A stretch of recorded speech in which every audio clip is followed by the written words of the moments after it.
سب سے بڑے ذمہ دار جب علی محمد خان نے اٹھ کے اسمبلی میں قرارداد پیش کی کہ جو بچوں اور عورتوں کے ساتھ زیادتی کرتا ہے اسے سریعام ٹانگوں سے پھانسی دو، تو اسی کی پارٹی میں اور پیپلز پارٹی میں جن لوگوں نے اس کی مخالفت کی وہ لنڈے کے کرائے کے نامرد قسم کے لبرلز اور سیکولرز، سب سے بڑے ذمہ دار وہ لوگ ہیں۔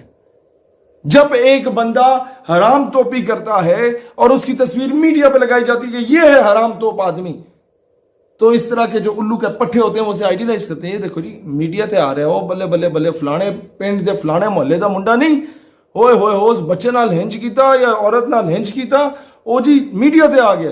تو میڈیا پہ آنے کے لیے یہ حرام توپیاں کرنا شروع ہو جاتے ہیں لوگ، کیونکہ انہیں پتہ ہے پیسے دے دلا کے ایم این اے کی سفارش، بیوروکریٹ کی سفارش، کسی اور افسر کی سفارش لے کے باہر دفع ہو جائیں گے، پریشر آ جائے گا۔ اور سب سے بڑے ذمہ دار وہ گندی آنٹیاں جو سڑک پہ نکل کے کہتی ہیں انصاف دو، اور جب یہ مطالبہ کیا جاتا ہے کہ جی ان کو سریعام پھانسی دو جو عورت اور بچوں کے ساتھ زیادتی کرتے ہیں، تو کہتی ہیں نہیں یہ تو ہیومن رائٹس کی وائلیشن ہے۔ ان گھگوں کو کون بتائے کہ بھائی جب اسلام کی سزا، جو اسلام نے قانون، جو سزا کا قانون متعارف کرایا ہے، چوری کرنے والے کے ہاتھ کاٹے جائیں نا، تو یہ جو ڈھگے پہلے بیٹھے ہوئے تھے حکومتوں میں، یہ ان کے سوئس بینک میں اکاؤنٹس نہ ہوں۔ زنا کرنے والے کا یہ میرا جسم میری مرضی کے جس کے آگے میں خود لیٹنا چاہتی ہوں بس پھر ٹھیک ہے، ادروائز نہیں۔ زنا کرنے والے کو سنسار کیا جائے نا، پورے ملک سے حرام توپی ختم ہو جائے، زیادتی کرنے والے کو سریعام پھانسی دی جائے نا، تو اس ملک کا بچہ بچیاں، اس ملک کی ماں بہن بیوی بیٹی محفوظ رہیں گے۔ یہ ہے اسلام۔ لیکن اسلام کو فالو کب کیا، امپلیمنٹ کب کیا تم لوگوں نے؟ سب سے بڑا اس ملک کے ساتھ فراڈ یہ ہوا ہے کہ جس بیس پہ اسلام کی بیس پہ اس ملک کو بنایا گیا، اس اسلام کو نکالنے کی کوشش کی جا رہی ہے، اس نظام کو نکالنے کی کوشش کی جا رہی ہے، تبھی جا کے یہ واقعات رونما ہو رہے ہیں اس ملک میں۔ ایک خاتون جو کہ لاہور موٹر وے سے جا رہی تھی، ان کو گاڑی کو روکا گیا یا گاڑی خراب ہوئی، اور جو کیس ابھی سامنے آیا وہ تو یہی ہے کہ لوگ آئے، گاڑی کا شیشہ توڑا اور اس کے بچوں کے سامنے اس عورت کے ساتھ زیادتی کی گئی۔ اس میں 3-4 ایسپیکٹس آتے ہیں۔ میں نہیں جانتا وہ خاتون کون تھی، کیا کرتی تھی، لیکن یہ کیسز کیوں ہوتے ہیں؟ یہ کیسز اس لیے ہوتے ہیں کہ انگریزی کی ایک ٹرمینالوجی ہے، justice delayed is justice denied. جب وقت پہ انصاف نہیں ملتا تو یہ کچھ ہوتا ہے۔ کیوں؟ آپ بھول گئے ہیں کہ وزیر اعظم نے کہا تھا میں باہر ملک کے دورے سے واپس آ کے ساہیوال میں بچوں کے سامنے اس کے باپ کو شہید کرنے والے پولیس اہلکار یا جو بھی سیکیورٹی اہلکار تھے ان کو کیفر کردار تک پہنچاؤں گا۔ پہنچے نہیں۔ وعدے کیے گئے، لارے لگائے گئے، اس قوم کو دھوکے میں رکھا گیا اور کہا گیا کہ نقیب اللہ محسود کے قاتلوں کو کیفر کردار تک پہنچایا جائے گا، پہنچایا گیا نہیں۔ نتیجے میں کیا ہوا؟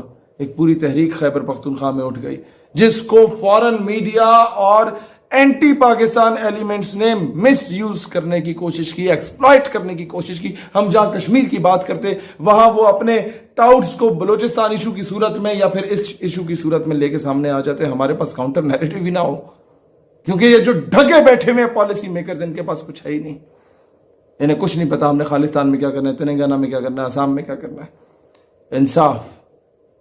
انصاف کیا ملا؟ انصاف ملا، ہاں، آسیہ ملونوں کو آؤٹ آف نو ویئر ملک سے باہر دفع کر دیا گیا۔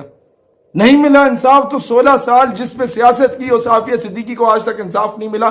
2 سال ہو گئے ریاست مدینہ کے امیر المومنین سے پوچھو نا اس کے ورکروں کہ قوم کی بیٹی واپس کیوں نہیں آئی، اس کے نام کو بیچا۔ تم لوگ کیا سمجھتے ہو؟ عورتوں کی ننگی ننگی رانے دکھانے کے بغیر تو تم لوگوں کے وہ صابن کے اور شیمپو کے وہ اشتہار نہیں چلتے۔ نیم برہنہ حالت میں جب تک تم عورت کو کسی بل بورڈ پہ نہ لگاؤ، تم لوگوں کے 3G اور 4G کے ایڈ نہیں چلتے۔ کسی نے سم بیچنی ہو تو عورت کو سامنے لا رہے ہیں، کسی نے کوئی دوسرے موبائل کا موبائل کارڈ بیچنا ہو تو اس کی ایڈورٹیزمنٹ کے لیے عورت کو الٹا لٹکا کے اس کا پورا فگر سامنے کیا ہوا ہوتا ہے۔ کسی نے پرائیویٹ سکول میں اگر اپنے بچوں کو بھیجنا ہے تو کئی اس طرح کے OA لیولز کے سکول ہیں جنہوں نے بچیوں کے وہ صرف فراک پہنی ہوتی ہے، نیچے کچھ بھی نہیں پہنا ہوا ہوتا ہے، کتنی سی وہ انڈرویئر دی ہوئی ہوتی ہے کہ جو ڈرائیور بیٹ مین یا جو بندہ وہاں سے گزرا انہیں لینے آئے یا لے کے جائے، اگر اس میں وہ حیا کا ایلیمنٹ نہ ہو یا ان کا انکل چاچا ماما کوئی آئے تو اس کی ذہن میں کیا خلاصت جائے؟ یہ نظام ہم پہ امپوز کیا جا رہا ہے اور پورے ملک کی ایلیٹ ان کے بچے وہاں پڑھ رہے ہیں اور ایلیٹ سے ہی تو یہ سارا سٹیٹس بنتا ہے کیونکہ ایلیٹ کلاس جو کرے گی وہ ننگی پھرے گی تو ہماری قوم کے جتنے بھی گئے گزرے لوگ ہیں وہ انہی کے پیچھے ننگے پھریں گے. وہ کپڑے پہننے کی کہیں گے نہیں کپڑے پہننے چاہیے کیونکہ جس کی بڑی گاڑی ہے جس کے پیچھے 2-4 گارڈز پھر رہے ہیں اس الو کے پٹھے کوئی فالو کرنا ہے. کوئی بندہ بندے کا پتر بن کے تمہیں کوئی بات سمجھانا چاہے اسے تو فالو نہیں کرنا ہے اس قوم نے. جہاں مداری جا کے بندر کو نچائے اس کو فالو کرو گے. کوئی بندے کا پتر آ کے تمہاری تربیت کرو تو بولو گے کہ یہ تو اپنی سیاست چمکانے آیا ہوا ہے. تو جب تک یہ قوانین لاگو نہیں ہوں گے اور پھر ایسے 2 ٹکے کے اداکار آ جاتے ہیں جو کہتے ہیں کہ جی ارطغرل جو ہے یہ پتہ نہیں عجیب قسم کا آدمی ہے یا غلط جامع ہے. تم لوگ جو جناب جن غلاظت کے قسم کے ڈرامے کہ سسر اپنی بہو کے ساتھ جو ہے اس غلط کاریوں میں پڑا ہوا ہے یہ ڈراموں میں دکھاؤ. تم اپنے ڈراموں میں دکھاؤ کہ قندیل بلوچ تو بڑی اچھی خاتون تھی وہ تو جسم فروشی کرتی تھی اپنے ماں باپ کا پیٹ پالنے کے لیے. بھئی الو کے پٹھو یہ بھی تو دکھا سکتے تھے کہ وہ آٹا گونڈا کرتی تھی وہ سلائی مشین لگاتی تھی تاکہ اس سے کماتی اور اپنے یا جھاڑو پوچھا مارتی اور اپنے ماں باپ کو کھلا پلا دیتی. تم لوگ قوم کی بیٹیوں کو کیا سکھا رہے ہو کہ ماں باپ کے پاس اگر پیسے نہیں ہے تو جا کے اپنا جسم بیچ کے آؤ. کیا آئیڈیالائز کرایا جا رہا ہے اس قوم کو. سنڈریلا پڑھائی جا رہی ہے کہ ماں باپ سے چھپ کے شہزادے کے ساتھ بھاگ گئی یا ایک چائے کے اشتہار میں یہ دکھایا جاتا ہے کہ جناب ماں باپ سے چھپ کے کس طریقے سے بوائے فرینڈ سے ملنا اور ماں باپ دیکھتے ہیں کہ جی یہ پکڑی گئی بیٹی تو مسکرا رہے ہوتے ہیں خیر کوئی بچہ کوئی بات نہیں تمہاری منگنی کرا دیتے ہیں. ان چیزوں کو آئیڈیالائز کرایا جا رہا ہے. کس طرح ایک شخص اپنی بیگم کی بہن کے ساتھ ناجائز تعلقات استوار کر رہا ہوتا ہے ڈراموں میں سکھایا جا رہا ہے.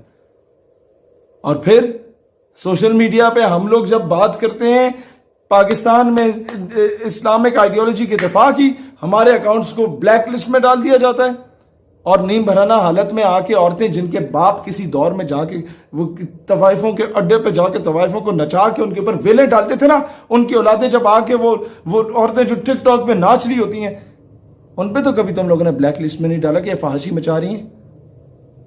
یہ نظام جب تک اس طرح تبدیل نہیں ہوتا فلا اس نظام کا ہے. سریعام پھانسی دو نا 2,000 کو پھانسیاں دو اس طرح کے اس ملک سے ساری فحاشی ختم ہوگی. اس ملک سے ہر بچہ ہر معصوم بچی ہر ماں بہن بیوی بیٹی ہر عورت محفوظ ہوگی. لیکن تم لوگ چاہتے نہیں ہو کہ نظام تبدیل ہو کیونکہ تمہیں پتہ ہے تم سب لوگوں کے کالے کرتوت ہیں تم سارے ان ایکٹیویٹیز میں ملوث رہے ہو. اس ویڈیو کو اپنے تمام فیس بک واٹس ایپ گروپس اور پیجز میں شیئر کریں تاکہ پوری قوم کی آواز بنے اور پوری قوم ڈٹ کے مقابلہ کرے. پاکستان ہمیشہ زندہ باد.